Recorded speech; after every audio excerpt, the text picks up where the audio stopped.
Saludos, Masters de Star Wars. Yo soy la sombra del Imperio.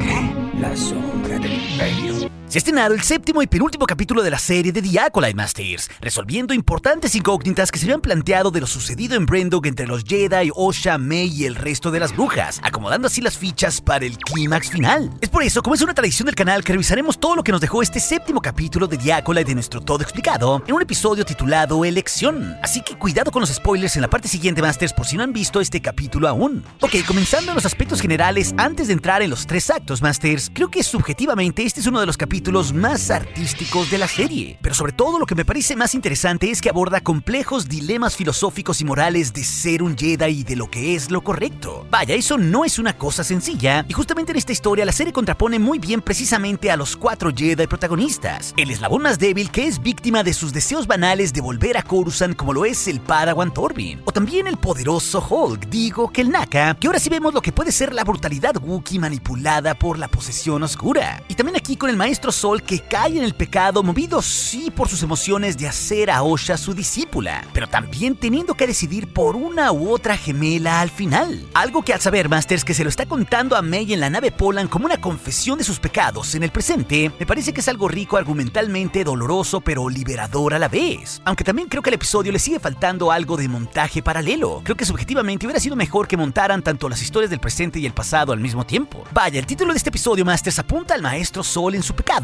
porque él elige salvar a Osha por encima de May, y eso lo cambió todo para la historia de las gemelas. Y ni qué decir aquí de la maestra Indara, Masters, que no solo se contrapone a Sol en gran parte del episodio, sino que pese a uno lo quiere ver repartiendo sablazos con la espadita, a su personaje la manejan de una forma mucho más fina, como una auténtica maestra Jedi trascendida, sobre todo superior a los otros 3, y ella es la llave para extirpar cual veneno la posesión oscura de Kelnaka, pero también para acabar al mismo tiempo con el aquelarre de brujas. Incluso también es algo de la voz de la compasión, porque pese a la destrucción que causaron los Jedi, ella nos dice que Osha no tiene que vivir marcada por esa cruel verdad de lo que pasó con los Jedi en Brendok, acabando ellos con la familia de Osha y no el incendio que le dijeron que causó May. Vaya, este capítulo, Master, sí elabora más para entender y profundizar a las dos protagonistas, Osha y May, y siento que eso le faltaba mucho a este show, porque ahora se vuelve mucho más clara la cosa para nosotros los espectadores, y eso va a eclosionar con las dos protagonistas en el final.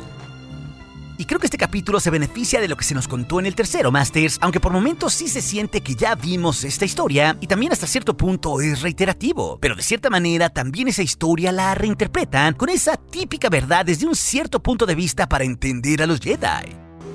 From a certain point of view. A certain point of view? Y la clave en esta historia es que ahora sí enseñan sus cartas incluso con el origen de Osha y May, diciéndonos que en realidad fueron creadas por una vergencia de la fuerza, que justo ayudó a las brujas en su creación. Y esto de la vergencia o nexo de la fuerza es en esencia lo mismo que es la cueva del lado oscuro de Dagobah. Por eso pues hay tanto dilema filosófico en esta historia, al igual que múltiples metáforas del lado oscuro y de la luz, algo que se repite con muchísimos ejemplos. Los más obvios, claro, son Osha y May o los Jedi contra las brujas, al igual que son las dos lunas de Brendok, o inclusive visualmente que los Jedi comiencen en un día de campo en el bosque, todo claro bañado de luz, para que todo termine como una terrorífica pesadilla atacado por uno de los suyos en medio de la noche. Pero también esto se repite con Torbin como el eslabón más débil de los Jedi que cae en el pecado, contra cómo Kelnaka es usado como el arma más fuerte para acabar a los propios Jedi. Incluso también con Sol e Indara, que todo el tiempo nos representan ideas contrarias de lo que significa ser en realidad un Jedi, porque Sol es pura emoción y deseo bien intencionado, pero también compasión. E Indara en esencia no, es mucho más prudente y sabia, pero eso también le da cierta desconexión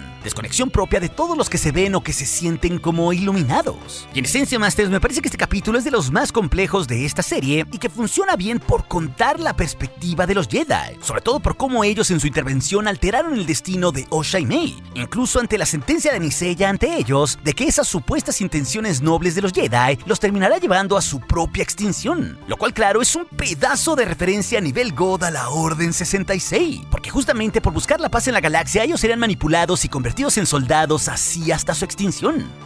Execute Order 66. Ok, pero entrando en los tres actos, Masters, estos son simples. El primero es ver por qué los Jedi están en Brendok, y el segundo es mucho más largo metiéndose en la fortaleza y también con la prueba de las gemelas, y el tercero pues es las consecuencias del enfrentamiento entre los Jedi y las brujas.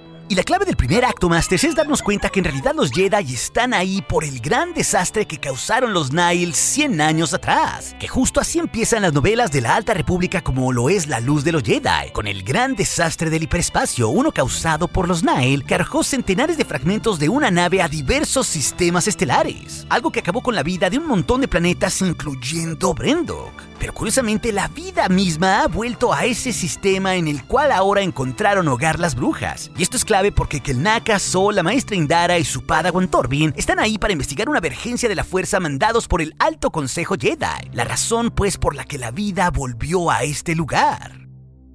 Y con esto podemos mencionar que esto también influyó en la creación de Osha y May, encontrando pues un asentamiento aquí las brujas. Vaya, las vergencias o nexos de la fuerza, Masters, son rarísimas concentraciones de la fuerza en un solo lugar, tal y como lo era la cueva del lado oscuro en Dagobah donde tuvo su prueba Luke, o como tal cual lo era también el mundo de Mortis que vimos en Clone Wars, en Rebels o hasta con sendos guiños en Ahsoka. Pero claro, en un mundo que supuestamente estaba despoblado y sin vida, los Jedi notan que en realidad hay un aquelarre de brujas oscuras criando a Osha y a May. Pero esta vez todo se nos cuenta desde la perspectiva no de las niñas, sino de Sol. Y este Jedi se mete hasta la cocina para verlo todo, descubriendo que las brujas están a punto de iniciar la ascensión de las niñas. Vaya, aquí sí se siente un poco reiterativo, pero cambian la perspectiva de las cosas para tener otra pieza que faltaba en el rompecabezas. Claro, Sol quiere intervenir, pero Indara se niega. Sol siendo pura emoción e Indara la voz de la conciencia. Hasta que Sol la convence y así los 4 Jedi se meten a la fortaleza en algo que amenaza a todo el aquelarre, justo en medio del rito que ya habíamos visto. Lo cual nos lleva al acto 2, porque esta vez fuera de ver los deseos de Osha de ser un Jedi o de May de ya ser un Hida, vemos la parte oscura de las brujas viendo cómo manipulan a Torbin al ser el menos instruido de los 4 Jedi, haciéndolo sentir el verdadero terror adentro de su cabeza. Esto porque en realidad el Padawan tenía los deseos de cualquier joven de regresar a su casa en Coruscant en lugar de estar perdiendo el tiempo ahí. Vaya, esto es un deseo banal, pero también creo que se explora de forma un tanto superficial.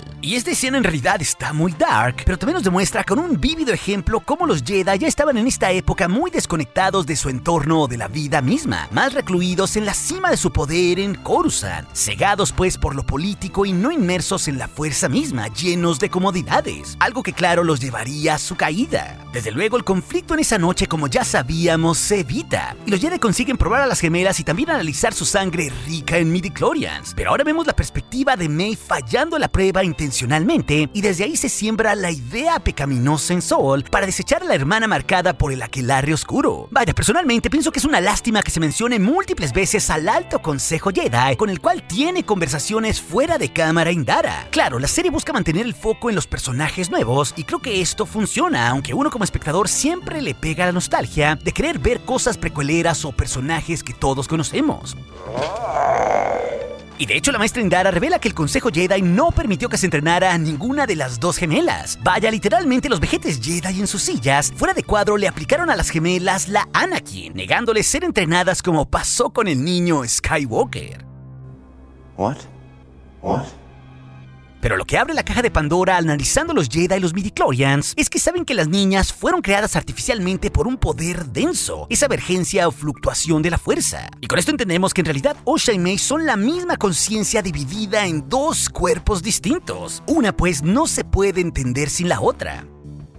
Así que de nuevo pues aparece este elemento secuelero de la Díada, uno que nos dijo Palpatine que no se había visto en generaciones, uno que también buscaban replicar los Sith precisamente en la regla de 2, que eso era el aprendiz y el maestro oscuro. Así que todo esto, Masters, apesta a manipulación de los midichlorians y a los lores del Sith tras bambalinas, o sea, guiño guiño a Tenebrus, Plagueis y todos ellos. Y todo esto pues me parece que está a punto de eclosionar en el final, cuando lo sepa la adulta May ante Sol, esto pues cuando volvamos al presente para ir así por Kaimir y Osha. Ahí claro está la clave, pero es aquí que el propio Torbin cae en sus impulsos y que de cierta manera es el causante junto con Sol de que escale el conflicto, yendo por las gemelas para tener una prueba ante el consejo de esa manipulación. Y en este larguísimo acto 2, Masters, vemos de nuevo cómo Anisella sí permite que Osha se vaya con los Jedi, esto aunque su aquelarre se oponga, siendo pues una especie de madre bondadosa o Jedi, pero con Cori la sabra que ella es el diablo, la madre digamos Sith. y nos damos cuenta que ella es en realidad la que manipuló a Mei a provocar el caos y también para tomar las armas, tanto así como para que Mei atente en contra de su hermana. Vaya, Masters, aquí hay algo interesantísimo con Corey, porque al final de todo este episodio ella es la única que no se ve su cuerpo por ninguno de los 2 capítulos en el flashback.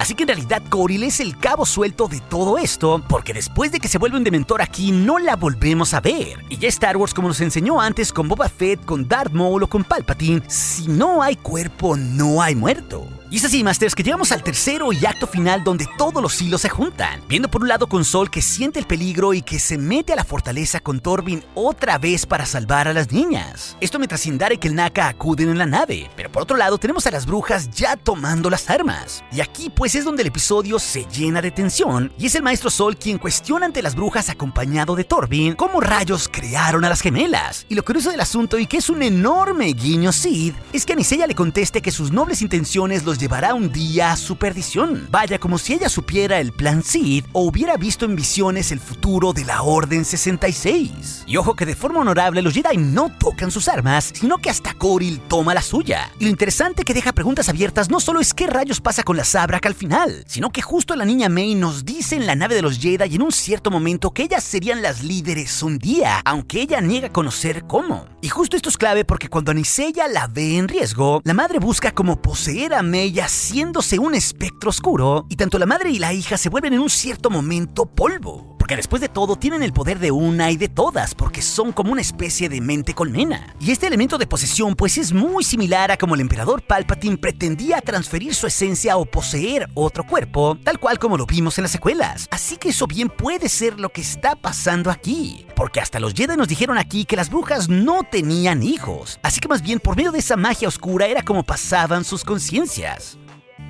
Aunque claro, antes de que Anisella pueda hacer cualquier cosa, el maestro Sol le mete un santo espadón en la barriga y como dice la banda, ¡se murió!